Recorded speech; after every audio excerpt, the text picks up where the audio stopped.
संविधान में जो है इसको करने में, कर देने में क्या प्रॉब्लम है, क्या मुश्किल है।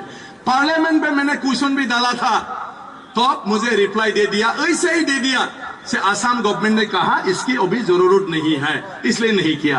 अरे किसी राज्य को पूछकर हमारे संविधान को हम लोग क्या प्रयोग किया बिना रहते हैं? कहां है उदाहरण? किसी संविधान के एक आर्टिकल को किसी राज्यों के ऊपर निर्भर करके पूछ के हम क्या उसको इंप्लीमेंट करता है? सिर्फ हमको बुद्धो बनाया, जाम्बा, हाँ हमको तो जाम्बा बनाया, बुर्बक बनाया पार्लियामेंट में। देखो पार्लियामेंट में जो मन में आता है बोरे लोग वही करता है और हम लोग चिल्लाते रहते हैं, लेकिन हम जानता है ये सही बात नहीं। अगर सचमुच मुझे उसी टाइम होम मिनिस्टर ने धोखा नहीं दिया है तो मैं सोचता हूं उसी टाइम का होम मिनिस्टर मूर्खो था, बुर्बक था, ये संविधान के बारे में नहीं जानता था, लेकिन ये देश का होम मिनिस्टर था। लेकिन क्या करेगा, हमारे देश के पार्लियामेंट ने आज तक हमारे देश में ऐसा लोगों को पैदा किया जो हमारे पार्लियामेंट में इसी तरह का लोग भी पहुंचकर मंत्री बनता है। ये हमारी गलती नहीं है। देश के जो लोग कानून बना रहा है, जो पार्लियामेंट में नया नया कुछ प्लान पॉलिसी लेके काम करने के लिए वहां पर बिल लाया है, उन लोगों का गलती है। वही लोग सही ढंग से काम करता, त्रिपुरा लैंड की कोई जरूरत नहीं पड़ता। तो इसके लिए हमको शर्म करना क्या जरूरी है? मैंने एक दिन कहा कि आपका रिलीवेंट नहीं है, मेरा रिलीवेंट नहीं है, ठीक है, लेकिन रिलीवेंट है ही नहीं, इसको भी जो पता नहीं है, इसका जन्म, इसका फायदा इस देश के पार्लियामेंट ने नहीं, इस पार्लियामेंट ने ही किया है। ये पार्लियामेंट ने ही मुझे बनाया। 60 इयर्स इंडिपेंडेंस के बाद विश्वजीत दैमरी जैसा एक मूर्ख आदमी भी इंडिया में है और यही इंडिया के सिस्टम का सृष्टि है। मुझ जैसे आदमी को सृष्टि किया जो पार्लियामेंट में कोई विषय का रिलेवेंट बात को समझता नहीं कि इसमें कब क्या बोलना है। इसी तरह का मैं फाइटिंग कर रहा हूं। हम क्या जानते हैं, 1984 में जो Tripura tribal area autonomous council को अंदर 6 शेड्यूल बनाया, वो 6 शेड्यूल में कुछ भी क्षमता दिया नहीं गया और जो दिया इसको भी राज्य सरकार ने इंप्लीमेंट नहीं किया। अगर ये ठीक तरह से होता, क्या त्रिपुरा लैंड का डिमांड आता? कभी नहीं आता। त्रिपुरा लैंड का कभी डिमांड नहीं आता। अगर 1984 का जो एकॉर्ड है इसको सही ढंग से इंप्लीमेंट करता, 6 शेड्यूल में जो व्यवस्था दिया गया है इसको अगर ठीक तरह से यहां पर अप्लाई करता, ये क्या त्रिपुरा के त्रिपुरा सा के उनका गलती है? तब बोलता है आप लोग आगे क्यों ठीक से नहीं करता है? जब एकॉर्ड किया तो क्यों नहीं देखा था? तो भी मैंने एक होम सेक्रेटरी के साथ एक बार आर्गू हुआ था। आप पढ़ाई करके, आपको इंटरव्यू लेके, ट्रेनिंग देके आईएएस ऑफिसर बनाया है और हम क्या है आपके पास? हमारे नेता क्या है आपके पास? तो आपको देश के कानून के बारे में जानना चाहिए कि हमको जानना चाहिए। हमारे लिए अच्छा व्यवस्था जो मॉडलिटी बनाना है 6 शेड्यूल का, इसको आपको देश के संविधान और कानूनी व्यवस्था को देखकर करना था कि हमारे आंदोलनकारी नेता को करना था? ये सब फालतू है। तो इसी तरह का हम लोगों को माने आलतू फालतू बात करके टाइम पास करना चाहता है। इसलिए बिना संग्राम, बिना आंदोलन कुछ होने वाला नहीं। आज अच्छा है हमारे आईपीपी बीजेपी के साथ एक साथ सरकार है। उन लोगों ने जब इलेक्शन आया, यहां पर इलेक्शन लड़ाई करेगा, आईपीएफटी के लीडर लोगों के साथ बात करके भरोसा दिया था जैसा भी हो त्रिपुरा सा के प्रॉब्लम को, त्रिपुरा लैंड के प्रॉब्लम को हम लोग सरकार आने के बाद ठीक कर देंगे, हॉल कर देंगे। कहा किया? इसके बाद एक कमेटी बनाया और यह कमेटी कितने दिन में रिपोर्ट देने का बात था? 2 महीना ना 3 महीना? कितना महीना में रिपोर्ट देना था वो जो कमेटी बनाया है? हाँ 3 मंथ्स, 3 महीना। और आज कितना महीना हो गया? आज 3 साढ़े 3 हो गया, लेकिन कुछ रिपोर्ट नहीं।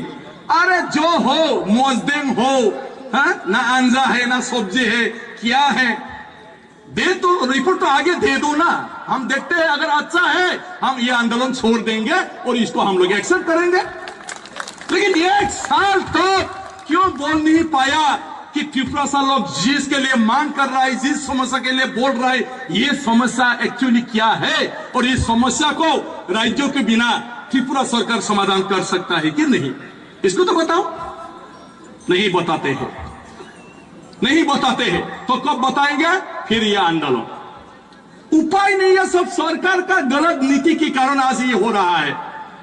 इसीलिए बीजेपी के कुछ लोगों को भी मैं बोल रहा हूं, हमारे डिप्टी चीफ मिनिस्टर अपना घर का आदमी है, जिष्णुडा हमारे एमपी हमारा घर का आदमी है, कौन है, रेवती त्रिपुरा। उसी दिन उनके साथ भी मैंने बात किया, भाई ये पॉलिटिक्स हम लोग एमपी बन के आ गया, बस खत्म। अभी हमारे घर के समस्या क्या है, एमपी बन के मंत्री बन के एक साथ जाके पकड़ना है होम मिनिस्टर को। सारे ट्राइबल का नॉर्थ ईस्ट में जितना ट्राइबल एमपी है, मैंने कहा हम सब एक होके हम लोग होम मिनिस्टर के पास जाके हमारी जो समस्या है, इस समस्या को हल करने के लिए हम लोग जाके बोलना है। रेवती भाई भी बोला एकदम दादा ठीक है, मैं भी आके ये देख रहा हूं, तो अच्छा है, ज्यादा गाली मत दो कुछ दिन आप लोग। तो मैं इसी तरह का चिंता कर रहा हूं। आज 244 ए आर्टिकल जो ऑटोनोमस स्टेट डिमांड है असम का, कार्बी आंगलोंग और एनसी हिल्स का, कार्बी आंगलोंग और एनसी हिल्स का जो बीजेपी है, ये बीजेपी दल ने इसको गठन करने के लिए सिद्धांत तो लिया है, रिजोल्यूशन लिया है। अगर कार्बी आंगलोंग एनसीएल्स के बीजेपी ऑटोनोमस स्टेट के लिए रिजोल्यूशन ले सकता है, जिष्णुदा के नेतृत्व में एनसीदा और मेवार और रेवती हम सब जाके त्रिपुरा लैंड के लिए क्यों बोल नहीं सकता? बोल सकता है।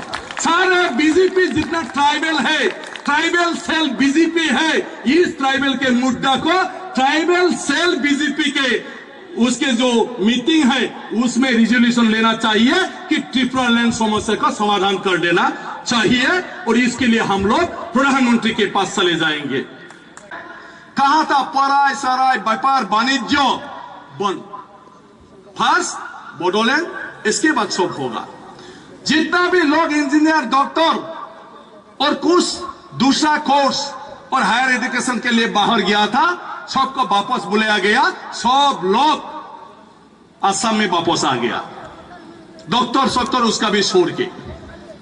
इसके बाद कंटिन्यूअसली रेसलेस आंदोलन हुआ, और आंदोलन होते होते इसके कारण आज जहां पर बोडोलैंड मांगा था, Bodoland territorial council under 6 schedule हो गया है, और जो आज के 6 शेड्यूल में वहां पर थोड़ा सा अमेंडमेंट करके ऑटोनोमस स्टेट की मर्यादा दिया गया, लेजिस्लेचर पावर भी दिया गया, और वहां पर कुछ डिपार्टमेंट भारत संविधान के 7 शेड्यूल में जो है जिसको राज्यों को दिया जाता है उसी को क्षमता भी प्रदान किया। तो इसी तरह फर्स्ट बोरो लोग इस्टेब्लिश हो गया, नहीं तो जब यहां पर ऑटोनोमस काउंसिल मिला था, बोरो लोग सुइनो था, उसी टाइम पे कुछ नहीं था। तो ये हमारे मूवमेंट का एक कहानी है, हिस्ट्री है। तो इसलिए मैंने आप लोगों को भी यहां ये नोट करता हूं, अगर संग्राम करना है थोड़ा सा तो बोझ उठाना पड़ेगा, थोड़ा सा तो ब्लड निकालेगा, 1-2 का जान चला जाएगा, लेकिन अगर हमको आगे बढ़ना है तो इसको हम लोग एक्सेप्ट कर लेना है, ग्रहण कर लेना है, ये होगा ही आंदोलन में। और ये आप लोगों का जो आंदोलन है ये अनकॉन्स्टिट्यूशनल नहीं है, ये प्रावधान है देश में, ये लीगल है, आपका डिमांड लीगल है, तो इस लीगल डिमांड को लेके आप लोग आगे बढ़कर जा सकता है। बुंदेलखंड विदर्भ बनना जरूरी है। हम ऐसे हवा में नहीं बोल रहे हैं, हमने अपना राज्य बना के ये बात बोल रहे हैं। इससे पहले हमारे साथी पाशम यादगिरी बोल रहे थे कि हमने तेलंगाना मिला है, हमें किसी ने हमको तेलंगाना नहीं दिया, कोई अपना हक नहीं देता, हक छीने जाते हैं। हमने अपना राज चलाने का हक लड़के छीना है, और किन लोगों से छीना है मैं अपने खुद की बात दोहरा रहा हूं। आपका जब इससे पहले मैं 2 बार आ चुका हूं त्रिपुरा, तेलंगाना बनने से पहले, तेलंगाना बनने के बाद। और वहां हमने कहा कि जब तेलंगाना की मुश्किलें हम जब दिल्ली को समझाना चाहते हैं, तब ऐसा प्रधानमंत्री था जो बोलता ही नहीं था, गूंगा था, बहरा था और किसी और की बात सुनता था। आज वो माहौल नहीं है। आज प्रधानमंत्री सुनता है, ताकत के साथ बोलता है और जो बोलता है वो करके दिखाता है। ऐसा प्रधानमंत्री आज है। इसीलिए त्रिपुरा लैंड आशा रख सकता है कि लद्दाख का मामला सुलझने दो, वहां जो धूल उठा बैठने दो। वो धूल उस दिन दूर नहीं है जब त्रिपुरा लैंड का दिन ये डिमांड हो, या बोडोलैंड का हो, या कार्बी एंग्लोंग का हो, या दिमासा का हो, ये डिमांड भी रहेंगे। और हम तेलंगाना बनने के बाद घर में नहीं बैठे, हम आपके साथ हैं, यहां तक आए हैं। क्योंकि आज जो है मसला कश्मीर का मसला नहीं है, ये देश का मसला है। हम कश्मीर से लेकर कन्याकुमारी तक एक देश के रूप में देखना चाहते हैं। आजादी के से पहले आप भारत का हिस्सा नहीं थे, आप राजा के नीचे थे। आजादी से पहले हम हैदराबाद के, हम भारत में नहीं थे, हम हैदराबाद के राजा के नीचे थे। आजादी से पहले 2000 साल तक हमने अपना हुकूमत नहीं चलाया, हम गुलाम थे। आज पहली बार हम देख रहे हैं एक नव भारत का सूरज उठा है, देश बनाने का मौका मिला है और हम सब मिलके भारत को जोड़ेंगे, कश्मीर से लेकर कन्याकुमारी तक जोड़ेंगे और एक ताकतवर नव भारत का निर्माण करेंगे। यह सिर्फ मैं इसलिए कहता हूं, यह आपका जो आपने आपका संस्कृति का प्रदर्शन किया, भाइयों, मैं मेवाड़ जी के सामने ये प्रपोजल रख रहा हूं। जुलाई के महीने में हर साल लद्दाख में सिंधु फेस्टिवल होता है। अभी जो आपने आखिरी में जो वो दीप के साथ जो नृत्य दिखाया, वो आप लेके लद्दाख आइए, ले आइए। हम तेलंगाना से हम अपना नृत्य लेके हम भी वहीं पहुंचेंगे। वहां एक छोटा भारत हम दिखाएंगे, भारत का संस्कृति क्या है। आज अगर पंडित को भगा दिया है और जब कश्मीरी पंडित को वहां से भगा दिया, हम आप देखते रहे। आज उनको वापस ले जाना है, वहां पर बसाना है, कश्मीर का संस्कृति को बचाना है। कश्मीर का संस्कृति जब बचेगा तो भारतीय संस्कृति बचेगा। अगर कश्मीर गया, कश्मीर का संस्कृति गया तो भारत का संस्कृति नहीं बचेगा। ये मान के चलो, ये मेरी बात नहीं है। इससे पहले प्रधानमंत्री जो अटल बिहारी वाजपेयी थे, जब वो पाकिस्तान के साथ बात कर रहे थे कश्मीर के बारे में, उन्होंने एक नारा दिया, मैं ज्यादा नहीं बोलूंगा, 2 बात बोल के मैं छोड़ दूंगा। जो अटल जी ने कहा वो मैं बाद में बोलूंगा। अभी हम तेलंगाना के एक हिस्से में गए थे जहां पर हमारा महाराष्ट्र के साथ बॉर्डर है। एक मेंढा लेखा करके गांव में गया, उसमें बहुत सारा हमने देखा, लेकिन वहां एक नारा हमको पसंद आया। वहां पर क्या हुआ, कई सालों से 50 साल के ऊपर से वो गांव में इनकम ही नहीं है। गांव के बगल जंगल है और वो जंगल हर साल ऑक्शन होता है, उसमें बंबू बहुत है। यहां तो पूरा बंबू ही बंबू है, ये भी बंबू का है। तो बंबू ऑक्शन होने से हर साल आके गवर्नमेंट इंडिया उठा लेता था। गांव वालों ने कहा, गांव का नाम है, आप नेट पे जाके देखो, गांव का नाम मेंढा लेका है। मेंढा लेका के गांव वालों ने कहा, हमारे गांव में कोई पैसा आता ही नहीं, दिल्ली से नहीं आता, ना बंबई से आता है, मुंबई से। तो हमारे पास जंगल है, इसका जो ऑक्शन होता है वो सेंट्रल गवर्नमेंट उठा के ले जाता है। मैं बोला, हमारे गांव का जंगल में बंबू का ऑक्शन हम करेंगे। तो उन्होंने ऑक्शन किया, उससे 10 करोड़ मिला। गांव के उसमें अपने इनकम में, उनका जो बजट में 10 करोड़ जम गया। तब वो अपना चलाना शुरू करे और नारा दिए। उन्होंने बीजेपी को वोट दिया दिल्ली में, महाराष्ट्र मुंबई में भी उन्होंने उन्हीं को वोट दिया। न दिल्ली सरकार का उनको मदद किया, न मुंबई सरकार ने उनको मदद किया। लेकिन गांव वालों ने क्या नारा दिया, वो आपको भी काम आता है वो नारा।